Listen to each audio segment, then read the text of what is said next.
Andy Johnson. We are looking at reading volume for struggling readers in high school and middle school.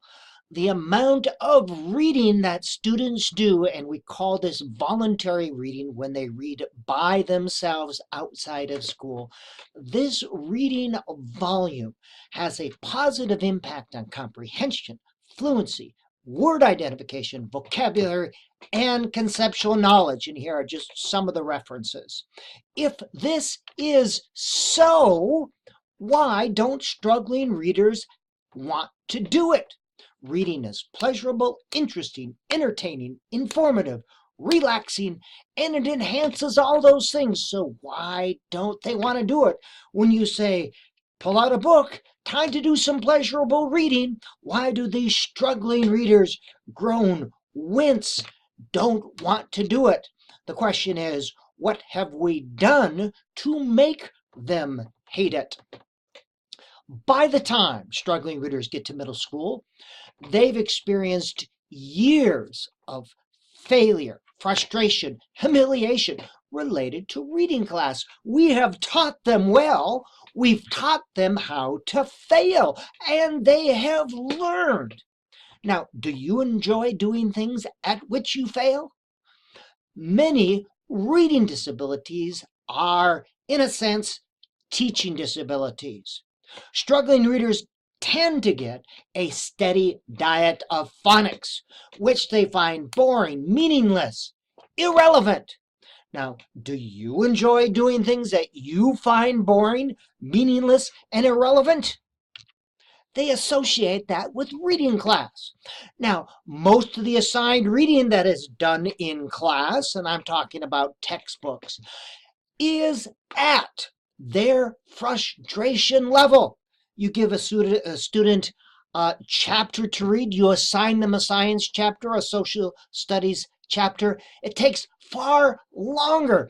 Where it might take one student 20 minutes, a struggling reader, especially a severely struggling reader, it could take that student 2 hours to read. And they get the message then, very directly or indirectly, that they are lazy, that they don't want to do it.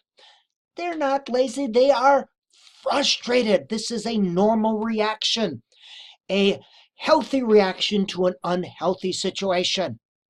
One of the problems as well, reading for pleasure, there are few interesting books written at their independent levels. Do you pleasure read material that's at your frustration level? And one of the fears that middle school and high school struggling readers have when you assign them reading is that they'll have to read a ducky book, a kid's book. That is a fear. They don't want to be humiliated by having to read a children's book.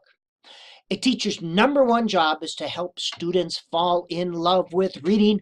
After that, 99% of reading instruction takes care of itself. So what can you do to promote voluntary reading to get students to want to read when you say, time to read?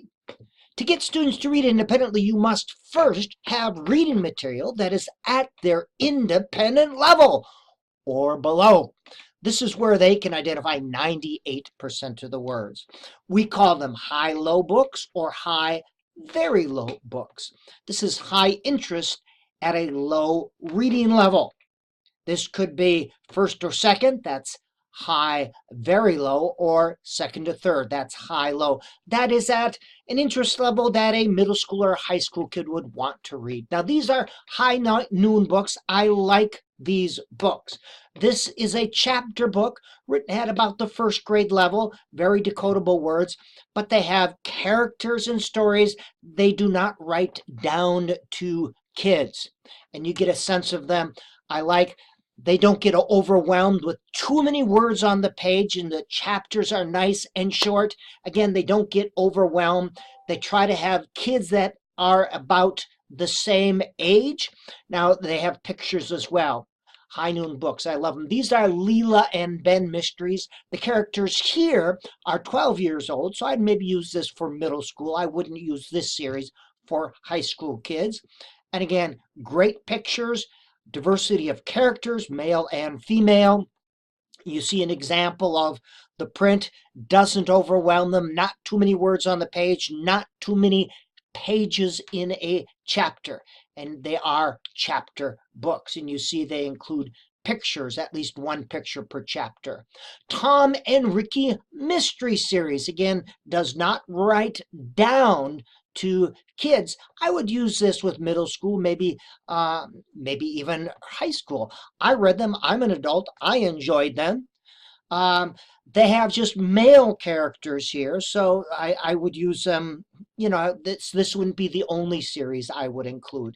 You get a sample of the type of text, not too many words on the page. This is written at about the second or third grade level, and they include pictures as well. Now, for high school kids, they do have some good books written for high school kids. These are vampire selections. This isn't the only one if you don't like vampire books, but High Noon has a lot of interesting books. You can see the table of contents there.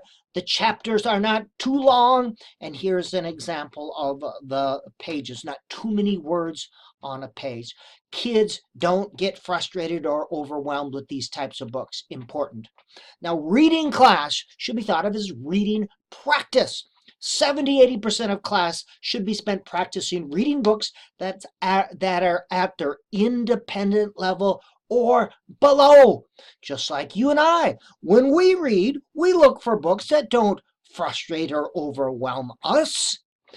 These should be books that they have selected. You could have a bunch of books and they choose one from a series, but they should be able to choose the books. Just like you and I, we choose the books that we want to read when we go to the library or go to Amazon.com. 20 to 30% of class should be spent in skills instruction or activities. Sadly, that gets turned around. I would say that 70 to 80% of most remedial reading classes or classes in special ed are spent on skills instruction.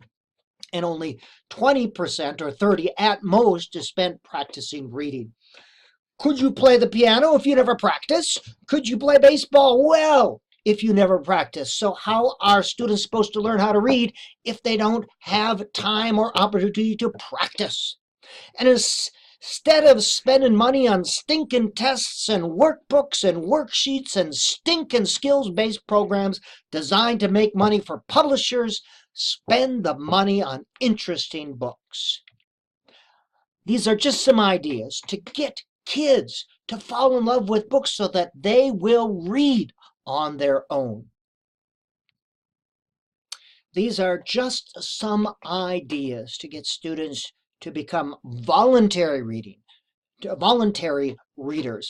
to fall in love with books, to read books at their own, as well as for teachers in their class to get students to spend time reading so they don't curl up and so they'll actually want to do some voluntary reading or reading for pleasure in your reading class.